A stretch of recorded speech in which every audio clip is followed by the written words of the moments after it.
I am Nolan Clarke, former Barbados cricketer who played for Barbados, Holland, coach and played in Holland for over 40 years.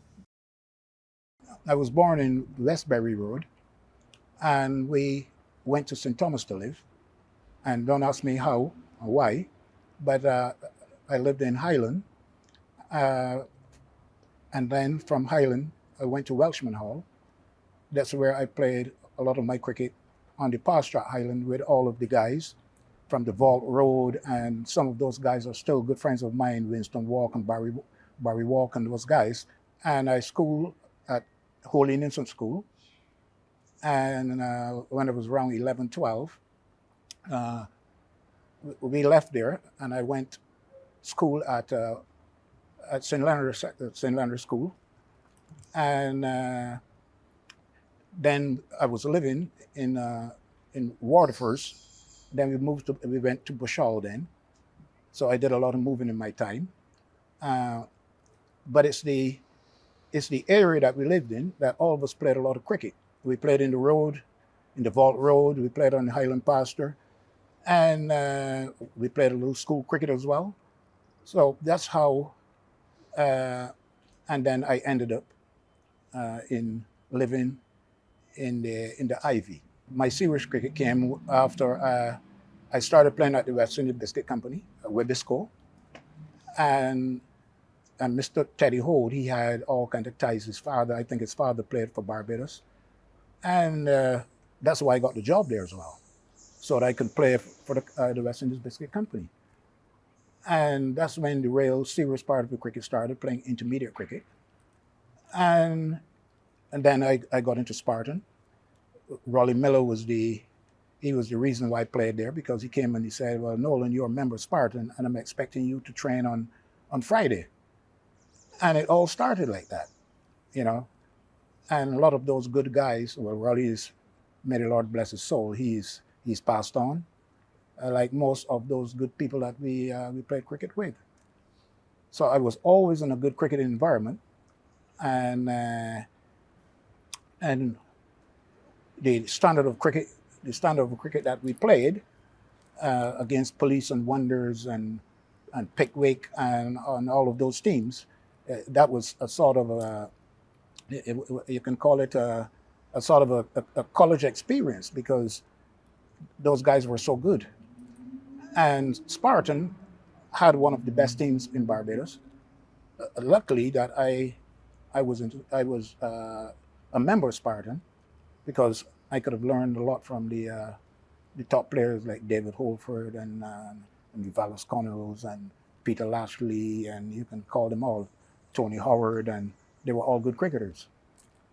One practice evening, I met a white guy from England called Pope, and they were George Pope, Alf Pope, and they all played a top class cricket in England. And we had a conversation going about cricket, and he said to me, "But you sound just like the kind of a guy that I would like you to come to Holland to coach." And I said, "Man, do they play cricket in Holland?" He says, "Yes, because I coach over there." He said, "Well, when I go back, I go to make some arrangements so that you can get a job over there." I thought, well, most of those guys always promise things. And 2 weeks later, I got a telephone call that they wanted me to play cricket in Holland and coach, and that was in 1976. And I tell you, I went over, and it was a little cold. I was saying to myself, "What is happening over here? I can't play cricket in this weather." But that was just before the summer, and it all started. And I tell you, to today, I'm still around in that country. When you're a coach in Holland, you get very little practice for yourself. It's always training people, training the kids, training the senior teams. Sometimes you train the ladies. And when you're training cricket, you tend to learn a lot as well. And my cricket was always going through those periods of learning and picking up things and improvising and stuff like that. And that's how my cricket uh, got a lot better, more matured than when I was 18 and 19. I played good cricket, but it was sort of I was not even aware at times of the things that you do well. It's just the love for the game. Hello, I'm Dr. Ingrid Burrows, and I'm going to give you some tips on managing your hypertension. The first thing you should do is to decrease your salt intake. You should keep your salt intake to less than 1 gram a day. This is equivalent to about 1 teaspoon of salt every day. Another thing you should do is to ensure that you're getting enough physical activity. You should aim for 150 minutes of aerobic exercise every week of moderate intensity. For example, brisk walking, light jogging, swimming, or running. This equates to half an hour of exercise 5 days a week. You also want to increase your intake of fresh fruits and vegetables. It is advised that you eat 5 servings of fruit and vegetable every day. And the last thing you can do is monitor your blood pressure at home with a digital machine. This is very important as some patients have elevated blood pressures while in the doctor's office while having normal blood pressures at home. This is called white coat hypertension. Also, if you're taking medication for your hypertension and you notice any changes in your blood pressure, you can call your doctor and he or she can adjust your medications to suit. If your readings are too high or too low, you can inform your doctor and he or she can adjust your medications appropriately. I hope these tips have been helpful.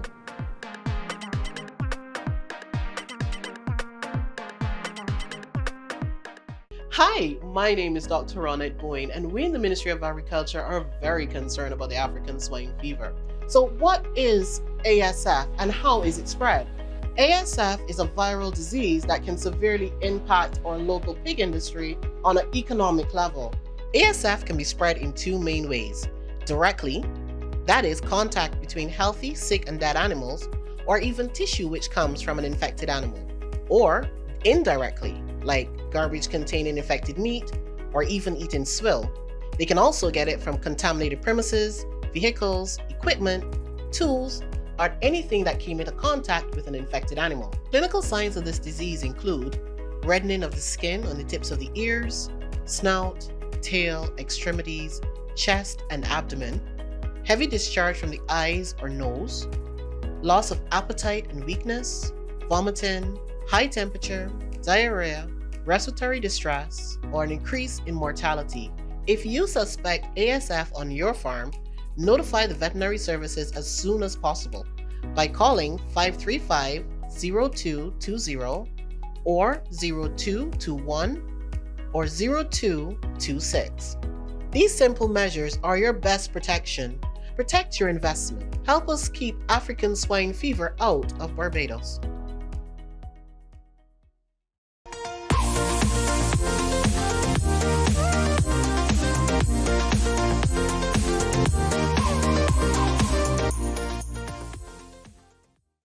In Holland, we played on matins. Matin wickets is a kind of a clay of gravel that you put down and you roll it and try to get it as hard as possible. And then you lay your mat down and you pin it down and you play on that. Well, unlike in the Caribbean, you prepare your roller wickets, like you can see the Kazan wicket is being prepared now, and the sun bakes it and it makes it hard. But over there, you can play on gravel that is a little softish, because usually we play on football fields, and you've got to wait to the end of the football season to get the ground to play cricket on. And Holland is a water country, and so everything is almost always soft in Holland. Holland started to develop in their cricketing skills, and we played against all of the B nations. You had Bermuda, United States, Israel, and all of those teams we compete against, Kenya, and we were doing very well. And then we qualified. We beat Bermuda in Kenya to qualify for the World Cup. And not only being the oldest member, at that time I was still making a lot of runs. And I joined the party, and I went over. And it was not a very, very good success for me, because at that stage I was so tired with all the qualifiers and stuff like that, that at the end I ran out a little of energy and gas. But okay, it wasn't a good World Cup, but I still enjoy it, because a lot of people that played, I knew them. It was good to be to seeing the West Indies state boys together and some of the English and the South Africans, because we all played at some time against each other. I was the oldest World Cup cricketer. I made my debut at 47, and I was still lucky that I was still seeing well and physically okay. Yeah, my advice to anyone who is given an opportunity to play abroad should take it with hands down. You should take it, go, and deal with the situation, and get as much opportunities and experience that you can find, because it's there. We need to do those kind of things. And being homesick, I don't know how could you be homesick anyway. I want to focus on the state of West Indies cricket at this time. It's a different era when it comes to cricket, and you find less children playing cricket. And years ago, everybody played cricket.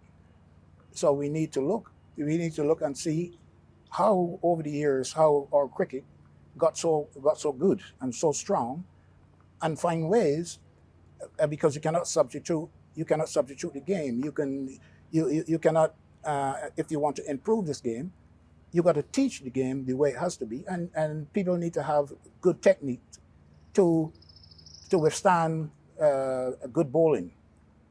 And with so much modern technology now, that when a guy is batting, people look at them, and you can see where to bowl and how to bowl to him, and those are things that the players has a responsibility to improve themselves. And it's not only that you can come out there and you're supposed to make runs, but how are you going to make runs if your technique is not good enough to handle what somebody's throwing to you, you know? And that is why your technique is very important, how you use it. Yeah? And there's so many things to that. You got to know who's bowling to you. You got to pick up the line of the ball, the length of the ball, the bounce of the ball, the swinging balls. But everybody does not swing the ball. So you've got to be aware that some people bowls differently, and you got to be able to deal with that. You cannot bat one way all the time. Well, the salaries that was made in those days, you cannot compare it with now. I got a reasonable salary, but that could have given me a good life.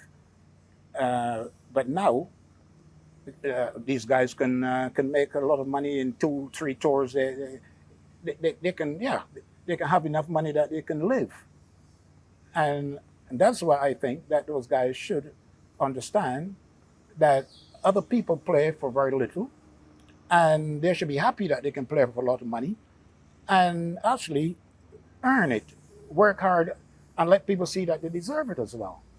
You know, that's a very nice thing to do. Cricket is still the elite sport, and I think that it would always remain that, because it's being pushed from the outside, and England and South Africa and Australia and India, they got their standards, and they keep these standards going. And we here, we play, but it seems as though that we don't think of the standard. Hi, I'm Caroline Gittins, a quarantine officer with the Veterinary Services Department of the Ministry of Agriculture. There's a disease called African swine fever that is affecting domestic and wild pigs worldwide. Even though it is not harmful to humans, it has the potential to wipe out every pig in Barbados. If you or your family members are traveling to Barbados, apply for a meat permit from the Veterinary Services Department. This permit tells you if it is safe to bring pork products from the country that you intend to travel to. Purchase products only in their original packaging that are clearly labeled with the inspection stamp. That means no bacon or sausages from the deli in the supermarket or from a butcher's shop. Do not cook it, since the disease can survive high temperatures. When you reach Barbados, we ask that you declare all your meat products to the custom officer. We need your help in keeping Barbados safe from African swine fever. Hi, I'm Dr. Adana Grandison, and I'm here to give you a few tips on how to accurately and safely take your blood pressure readings at home. Before taking your measurement, sit in a calm, warm environment. Don't perform any exercise in the preceding 1 hour. No coffee, food, smoking, or even sinus medication in the preceding hour to taking that blood pressure reading. Empty your bladder and bowel. Most readings that are taken at home should be below or at 135 on 85 millimeters of mercury for uncomplicated hypertension. Lower home blood pressure targets might be advisable in persons who have the following conditions: diabetes, chronic renal disease, or coronary heart disease. If several readings are above 140 on 90 millimeters of mercury, make an appointment with your physician immediately. Ensure to take your readings at the same time every day.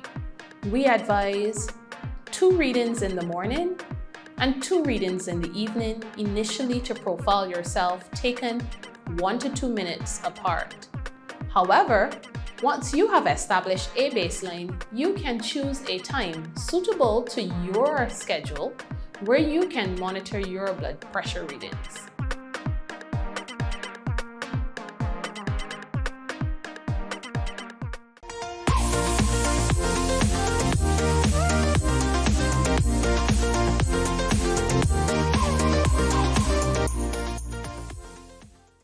I would like to see the people who in charge of the cricket teaches these people a bit more about the life that is ahead of them, and be a little more tough on them, and things like that. Because if you agree and people are playing as kids and everything you say is okay, then they never learn. If they love the game, they stay with the game. And if they don't love it, they'll break away, because you don't have to play cricket at the West Indies level or Barbados level to play good cricket. So when you're training people, I think that you've got to overlook and see the ones who has potential to play at a high level and work very, very hard on them. And you break it down into different groups. Some people who only can play club cricket. Well, then you train them as well. You might get somebody from that division, that environment, coming slightly higher, but you've got to take your talent and get the fullest out of it. The ones who play Test cricket are guys who have learned, that play well, have learned to play the game. And it doesn't matter if it's a 50-over game or a 20-over game. As long as you learn to play a game, you got the skills and you make the adjustment. But if you start saying to a guy, well, you're a 20-20 cricketer, or all you're saying in a nutshell is some guy who could slug a ball around the park, but you cannot play Test cricket like that. So you actually kill them before you improve them. If you got people who can play well and they're not selected, and the object is to play well and to improve your cricket, then why shouldn't they play? Then you've got a real big problem on your hand, because then it's either people are biased or people got likes and dislikes and they're not thinking about the game. But that's not the way it should be. We should break away from things like that. What I would like to see from the West Indies cricketers at the moment, they need to start to play more as a unit, and not only. And the cricket has a lot of different parts. It's bowling, batting, fielding, yeah, and part catching the ball. And you cannot only bowl well and bat badly. You got to come up with all 4 packages in the cricket. And until we can get that going, yeah, we will start improving. Because most of the other clubs, Australia bowl well, bat well, field well. That's what they do well. India, the same thing. India, the same thing. Pakistan, all of those people playing the different parts of the cricket game very well. So we need to do that as well, you know. And it's a pity, but sometimes you cannot blame them, because if you're telling people how to play cricket, they're not thinking for themselves. You got to allow the people to play cricket. If you pick them, let them play. If you cannot play, then you drop them or what have you. But you can't tell them what to play. You can't tell somebody how to form an innings, what they should do. If you're playing, you got to know that, you know. And I think it's too much. It's too much a sort of master and slave in the cricket. When a guy doesn't listen to you, get rid of him. He cannot think for himself. You put people over him to guide him. Are we that stupid or what? You know, and I think that is the part of our cricket that's dying. Allow the people to play the game. Judge them from their game. If they're not good enough in their game, then you can do what you want to do. But allow them to do that. Give them the confidence to do it. Support them. That's what we need to do. When I'm here in Barbados, I come to have a lot of fun, play a lot of golf, and be a comedian around my friends. That's what I'm here to enjoy my life with my wife.